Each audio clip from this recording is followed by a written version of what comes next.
What is it? Oh, did that? Don't worry. Oh, you tell me. I'll try and explain to you later. You don't even know what it is. Oh, me, I don't know. You look like you don't But know how what would it I have is. been able to mention the word so You accurately? don't know. No, how would I have been able to mention the word so accurately? You read it.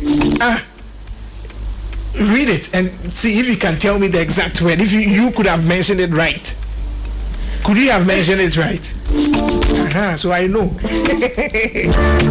Anyway, let's check out the trends this morning on DG Trends. Yes, we are starting off with this story. CCTV is trending this morning, and that is because I'm sure we all remember the soldier, Williams Mensah, that went to assault a pharmacy attendant because of some 65 Series B. Yes. Right now he's been granted bail. 70,000 Ghana cedis bill. Okay. With 2 sureties. But the bill now, you have to make sure. It's 70,000. No, you see, I mean, not too long ago, like bail, bail conditions must be met and all that. But is it bill amount? But that's not supposed to. But 70,000 is, he can afford. He can afford. If you can afford to assault someone, you can afford to pay a bill of 70,000 Ghana cedis. And even with the bill, you don't pay. Like it's not money you pay. But I feel that the amount I keep hearing lately, it's a lot. It's crazy. It's often dependent on the offense, though. But sometimes when I hear them, I feel people are trying to use it to punish, individuals, and then it's very unconstitutional. I say bail conditions must not be used to punish anybody. Okay. But sometimes you hear some of the figures, and you are like, it's crazy, especially with the politicians. Because the figures that are led to have been stolen are so high, then the bail conditions also become so high. As for them, I don't think anyone sympathize with them. 150 million as I don't bail. think anyone would sympathize with them when they give them such harsh bail conditions. Well, sometimes the people appeal to the courts and there's a reduction for them, so they're able to meet it. But anyway, Eben says over 65 Ghana cedis redistributed. That's over these 65. Okay. Well, so he's been given a bail condition 65,000 Ghana cedis or 70,000. 70,000 Ghana cedis as bail condition with 2 sureties, right? Yeah. Well, we hope maybe to see we'll be how. able to meet it. And you know what my problem is?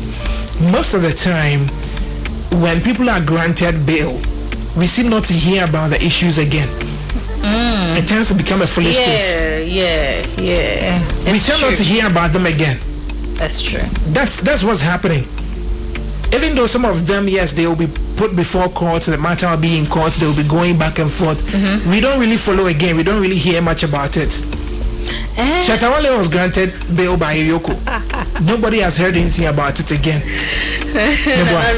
So many people have been granted bail. Yeah. And we hardly hear anything about it. But the last time I talked about it, he said, and some of them, I wouldn't know the causes, and some of the cases are still in court. Yeah, that's what I'm saying, that some of them are still going to court. But we don't follow up, so we don't really get to know. That's what I'm saying. The way they come out to make it public and tell us that, okay, we are starting off with this case.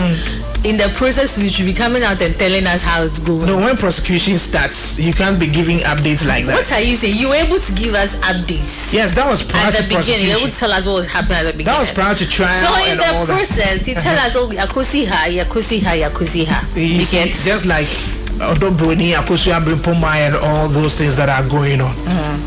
People have interest in it. That's how come people are following. Yes. But there are a number of cases that people don't have so much interest in, and so nobody follows. Because a lot of people think most of these cases are going to be foolish keys at the end. They feel like, okay, nothing is going to happen. They are telling us that, okay, this person has embezzled this amount of money, and then we are allegedly, we are trying to, bring the person to justice, whatever, and then it looks like Ghanaians are used to the norm of, it's okay, it's over.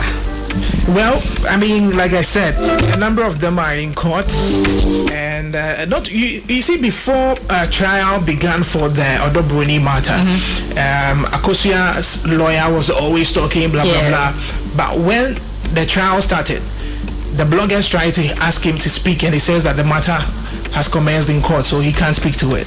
And that's what happens when matters are in court. We can't really speak to them, and so while we are not acquired, we say contempt of court. Now I saw she said John D. I saw she. Yari says Bill in NSS boss that's sushi. Wait, he's doing. Once you don't beat the bill conditions. Yeah, I'm out terms. Who now MBT? Anyway, let's move on. Yeah, moving on. This morning, Wesley Girls High School is trending. Yes, Wesley Girls High School is trending.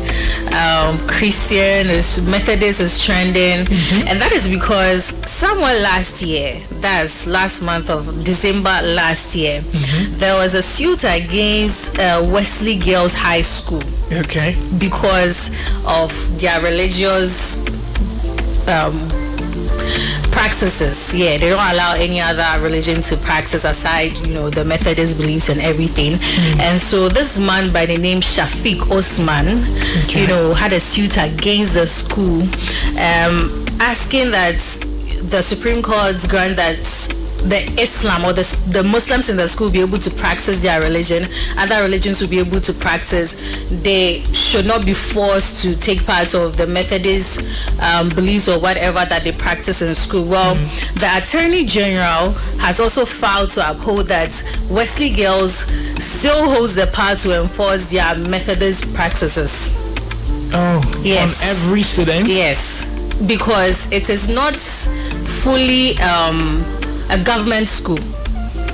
It's not fully a government school. Yeah, like it was built by the Methodist Church, and so they have every right.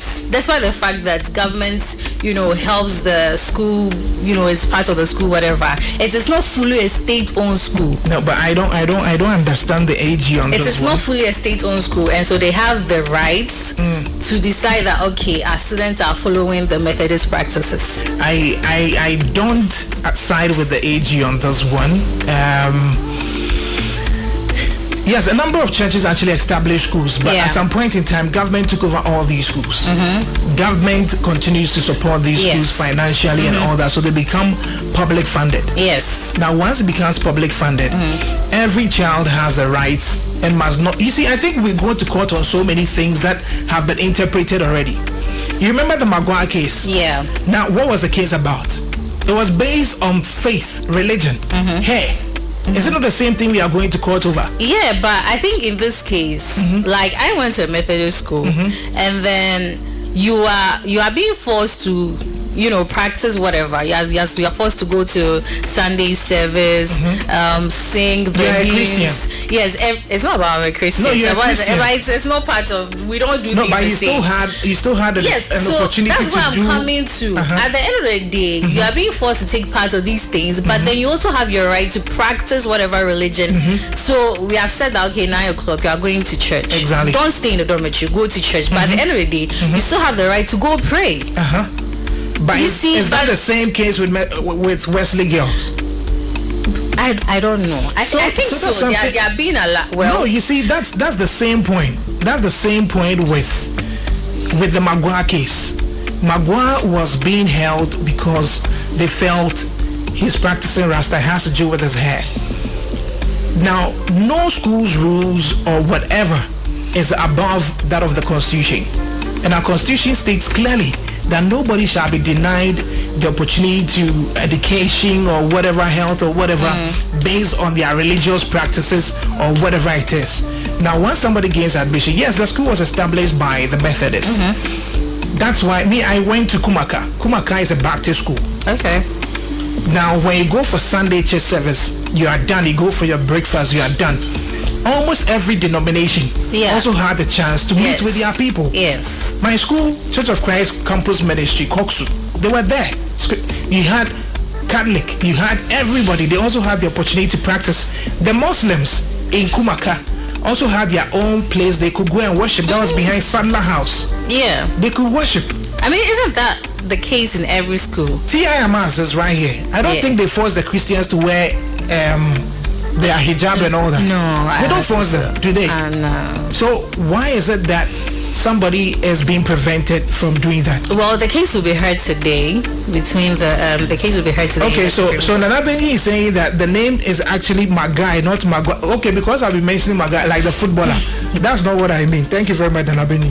Not the footballer Magai. No. Anyway, thank you. So I mean, the Supreme Court will be the one to decide.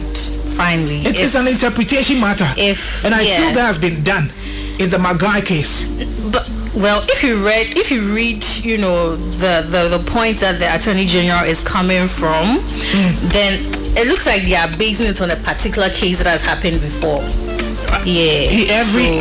For every case, you definitely want some case laws to actually support your claim. Yeah. And so there will be case laws, but I feel the same case law with the Magai case can actually fall for this one. Anyway, I don't know the statement of claim, and I don't know what exactly the individual is looking out for, so I can't speak much for it. A lot of things. A lot of things. In the statement of claim. Yeah, that they shouldn't be forced to, take part in the Methodist practices, that the Muslims in the school should be allowed to freely practice their beliefs. A whole lot of ads, baby. You see, no matter what it is, there has to be some. And it's all about the religion. It's all about the religion. So I feel no matter, you see, like I said, in Kumaka, for instance, when the Muslims, they were about to do their fasting and all that, there were times that they had to fast and all that. So they could make arrangements for them for their breakfast. They would take their breakfast maybe at dawn or something. They could make arrangements. That's how that's every school, right? Because our school used to do that where when they are doing the Lent season, they are in the Lent season, then students who decide to fast can also decide, okay, we are taking a meal at this time. Exactly. At that time. That's how we cohabit. I mean, we've been doing this for a long time. Looking at what he's looking for, it looks like they actually do restrict. That's what I'm saying. That should not be the point. I was just going through, what the defendant is looking for, and it looks like they actually restrict. And that's other religions. That's where my concern is. You don't need to restrict them. I've seen people say that I don't know who's a tia media or hona omoko. So those Christians who are Tia Media as well. No, so that's what you're saying. No, I'm saying those people saying that. Listen, we've always cohabited. We've always had a society where we gel together like that. This should not be a problem. I don't see why this even needs to go to the Supreme Court. It doesn't. Anyway, yeah, I'm sharing something with you. I remember when I was filing a form in Cambridge High School, now Kumasi High School. On the forms, you have to select either Christianity or Islam. If your religion is not under both, the committee will meet you and discuss and see if that religion can be practiced on the school premises or outside. Mostly aside Christian and Islam, the rest will be practiced outside, not on the school premises. So that's actually allowed, and I just don't get it. Eben says, at Owas, Muslims are allowed to do their own worship on Friday, but when it's Sunday, you go to church. You won't be stopped. You see? Yeah, that's what happens. Okay. That's the practice. So I don't see why it should be a difficulty in one other institution. Anyway, please let's wrap it up. Yes, our final story is gospel musician Cecilia Marfo saying that, she loves Black Sherif song. She was even praying in tongues when the host was trying to sing the song. Yeah. She loves the song so much. She talks about the fact that Black Sherif speaks about life, speaks about life in a certain way that resonates with a lot of people. Yeah. And then the fact that they believe that, okay, when you're Christian and you're more to Christian then things. Oh no, Shatta Wale. That's right. Yeah, so that be all. Self is his office, madam is a small girl. She doesn't know Abumbelt. Kennedy Jr. says, good morning, NY. Good morning to you, Dr. Rahim.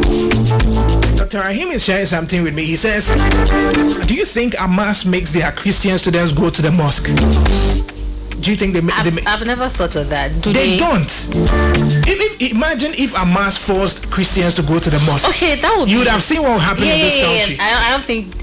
Wait, no. Do you get it? So look at the flip side of it. Yeah. And you are forcing Muslims to go to the church. Do you get it? So this has to be looked holistically. There's a problem then that somewhere. means it's every school. Every school, I say. Then that means it will be every school because, as I said, no, you see, on Sundays it's compulsory to go for church service. That's right? what I'm saying. So now the Muslims will have a right to stay back. You can allow. You see, there has to be regulations. Then I agree. But the point is that you don't. Somebody has a different faith. Yeah. You don't say don't practice it at all. Exactly. Okay. Don't prevent me from practicing it. That's where the problem is. That's where the problem is. Anyway, thank you very much for bringing us DJ Trends this morning on the Big Y. Very sensitive national matters that need to be discussed.